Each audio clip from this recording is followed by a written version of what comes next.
আসসালামু আলাইকুম।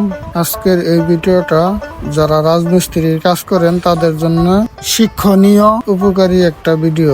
রাজমিস্ত্রি ভাইয়েরা ভিডিওটা সম্পূর্ণ দেখবেন। ভিডিওটা দেখলে অবশ্যই আপনি আপনাদের বিভিন্ন জায়গায় এরকম বারান্দার চাল থাকলে সেই চালের ভিতরে টালি ডিজাইন সহজেই করতে পারবেন।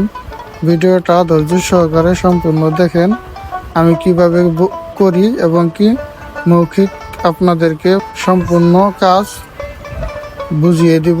সহজেই আপনারা এরকম কাজ করতে পারবেন। এইরকম নিত্য নতুন শিক্ষণীয় কাজের ভিডিও পেতে চাইলে আমার পেজটা আইডিটা ফলো দিয়ে ইউটিউবটা সাবস্ক্রাইব করে পাশেই থাকবেন। কাজ শিখার নিয়ত থাকলে ধৈর্য সহকারে সম্পূর্ণ ভিডিওটা স্কিপ না করে দেখবেন। যাদের ভিডিওটা দেখে উপকার হয় অবশ্যই ভিডিওটা শেয়ার করে টাইমলাইনে রেখে দিবেন। পরবর্তীতে আবার দেখে কাজ করতে পারবেন এবং কি অন্যদের শিখারও অনুপ্রেরণা জাগার জন্য ভিডিওটা বেশি বেশি করে শেয়ার করে দিবেন। প্রথমে একটা মাসাল কিংবা চাং যেটাই বলেন, ওই যে আপনি দেখতে পাচ্ছেন চাঙের উপরে দাঁড়িয়ে কাজ করতেছি, এরকম চালের 1 ফিট নিচ দিয়ে করে নিবেন। কাজ করার জন্য বালু মিলাবেন 3 বস্তা সিমেন্টের 3 বস্তা বালির লগে 1 বস্তা সিমেন্ট দিয়ে 3/1 ভাগে বালু মিলিয়ে নিবেন ধাপ করার জন্য। ভিডিওতে তো দেখতেই পারলেন কিভাবে ধাপগুলা করলাম। প্রত্যেকটা ধাপ 7 ইঞ্চি মাপ দিয়ে করলাম। ধাপগুলা করার শেষে ফুলের ঝাড়ু মেরে পরিষ্কার করে হাতে 2টা তার কাটা অথবা পেরাক হাতে নিয়ে কিভাবে ঝাড়ু মেরে হাসড়িয়ে রাখতেছি দেখতে পাচ্ছেন। তারপর বারান্দাটা সামনের সাইড সেন্টার করে মিডলে থেকে 6 ইঞ্চি করে 2 দিকে দাগ দিয়ে নেবেন। পরে মাঝ সেন্টারে একটা মাঠাম দিয়ে একটা দাগ দিয়ে নেবেন। মাঠাম দিয়ে দাগ দেওয়ার পর উপরেও 6 ইঞ্চি করে 2 দিকে দাগ দিয়ে নেবেন। দাগ দিয়ে নেওয়ার পর উপরে এবং কি নিচের দাগে মিলিয়ে গজ দিয়ে উপরে নিচে পুরাটা দাগ দিয়ে নেবেন। টালি করার জন্য পুরাটা এইভাবে দেখতে পাচ্ছেন, এইভাবে দাগ দিয়ে নেবেন। দাগিয়ে নিলে টালিগুলা সোজা হবে এবং কি করস হবে না। এই টুয়ার মধ্যেও এইভাবে দাগ দিয়ে নেবে। টুয়ার মাঝখানে একটা দাগ দিয়ে সেই দাগ থেকে 2 দিকে 2.5 ইঞ্চি দাগ দিয়ে তারপরে স্টিল প্যারাক গেড়ে গজ আটকাইয়া তারপর হাত দিয়ে বালু দিয়ে এই টুয়াগুলা করবেন। এই যে দেখতে পাচ্ছেন কিভাবে আমি টুয়াগুলা করি, এই যে ভিডিওতে আপনাদেরকে দেখাচ্ছি। এইভাবেই টুয়াগুলা করবেন, তাহলে স্ট্রেট সোজা হবে। টুয়া বানানো কমপ্লিট। টালি করার জন্য 2/1 ভাগে বালু মিলিয়ে নেবেন। বালু মিলানোর পর এই যে দেখতে পাচ্ছেন কিভাবে সাইডের টালিগুলা চাপ দিতেছি দেখতে পাচ্ছেন। সাইডগুলা বানানোর শেষে তারপর বানাবো সামনের সাইড। আমার হাতে যে যন্ত্রটা দেখতে পাচ্ছেন পিভিসি পাইপ দিয়ে বানিয়ে নিয়েছি, আপনারাও বানিয়ে নেবেন। পিভিসি 6 ইঞ্চি কি 5 ইঞ্চি যে পাইপগুলা ওগুলা মাঝখানে ফাটিয়ে তারপরে আগুনে হিট দিয়ে গরম করে তারপরে ওই রকম রাউন্ড করে একটা পিভিসি পাইপ দিয়ে ডাইস বানিয়ে নেবেন, তাহলে তাড়াতাড়ি হয়। তাড়াতাড়ি করার জন্য আমি এইরকম ডাইস বানিয়ে নিয়েছি, আপনারাও বানিয়ে নেবেন, তাহলে একুরেটও হবে, তাড়াতাড়ি হবে, দেখতেও সুন্দর হবে। ডাইসটার মাপযোগ আমি আপনাদেরকে বলে দিচ্ছি। ডাইসটা লম্বা রাখবেন 7 ইঞ্চি, পাশে 6 ইঞ্চি। ওই যে এর আগে দেখতে পাচ্ছেন যে 6 ইঞ্চি করে দাগ দিয়ে নিয়েছিলাম পাশে, এরকম 6 ইঞ্চি পাশে রাখবেন, তাহলে আপনারা ওই দাগ অনুযায়ী যেমনি চাপ দিবেন একেবারে একুরেট সোজা টালিগুলা হবে। দেখতে পাচ্ছেন কত সুন্দর নিখুঁতভাবে কাজগুলা হলো। এটা 2 সাইড মোটামুটি শেষের দিকে। এরপরে দেখতে পারবেন সামনের সাইড।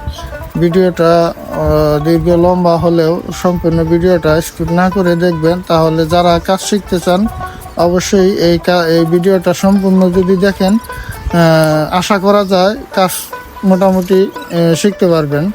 যারা মোটামুটি চিকন কাজ একটু পারেন তারা আমার এই কাজটা যদি সম্পূর্ণ দেখেন অবশ্যই আশা করা যায় যে কাজটা শিখতে পারবেন।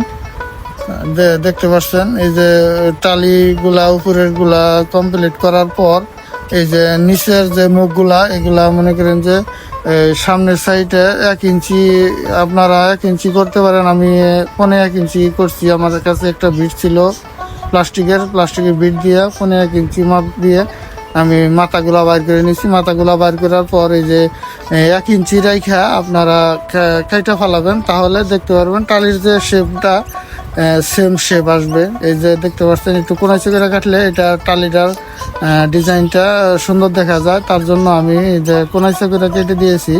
এই দেখতে পাচ্ছেন এই যে মোটামুটি শেষের দিকে বারান্দার কাজটা এই সামনের সাইডটা করলেই শেষ হয়ে যাবে। এই যে দেখতে পাচ্ছেন কিভাবে করতেছি। আপনারা যদি এরকম করে করেন আশা করা যায় যে পারবেন। যদি ভিডিওটা ভালো লাগে অবশ্যই ভিডিওটা শেয়ার করে টাইমলাইনে রেখে দিবেন। আমার নতুন এই পেজটা, আমি নতুন আইডিটা খুলেছি। আমার পুরান আইডি আছে আজমত আলী, আর আমার এই নতুন আইডিটার নাম হলো টাঙ্গাইলের ডিজাইন মিস্ত্রি আজমত, টাঙ্গাইলের ডিজাইনার আজমত। আমার এই পেজটা অবশ্যই ফলো দিয়ে রাখবেন। নতুন নতুন ভিডিও পাবেন, কাজ শিখতে পারবেন। আমার এই পেজটা বেশি বেশি ফলো দিবেন। আপনারা যদি বেশি ফলো দিয়ে বেশি ফলো দেন তাহলে আমি উৎসাহিত হব, তাহলে আপনাদেরকে নতুন নতুন ভিডিও দেওয়ার জন্য চেষ্টা করব। অবশ্যই ভিডিওটা শেয়ার করে টাইমলাইনে রেখে দিবেন, অন্যদের দেখার সুযোগ করে দিবেন। ভিডিওটা কেমন হলো অবশ্যই কমেন্ট করে জানাবেন। ভিডিওটা ধৈর্য সহকারে সম্পূর্ণ ভিডিওটা দেখার জন্য সবাইকে ধন্যবাদ জানাচ্ছি। এই যে দেখতে পাচ্ছেন এক পাশে কমপ্লিট করা হয়েছিল বারান্দা, আরেকটা বারান্দা কমপ্লিট করতেছি। এই কাজটা করছি আমি ময়মনসিংহ মুক্তাগাছা এই কাজটা করা হয়েছে ময়মনসিংহ মুক্তাগাছা। যারা এরকম কাজ করাতে চান ভিডিও স্ক্রিনে থাকা নাম্বারে আমার সাথে যোগাযোগ করতে পারেন। আমি সারা বাংলাদেশে সব জায়গায় গিয়ে এই কাজগুলা করে থাকি। যারা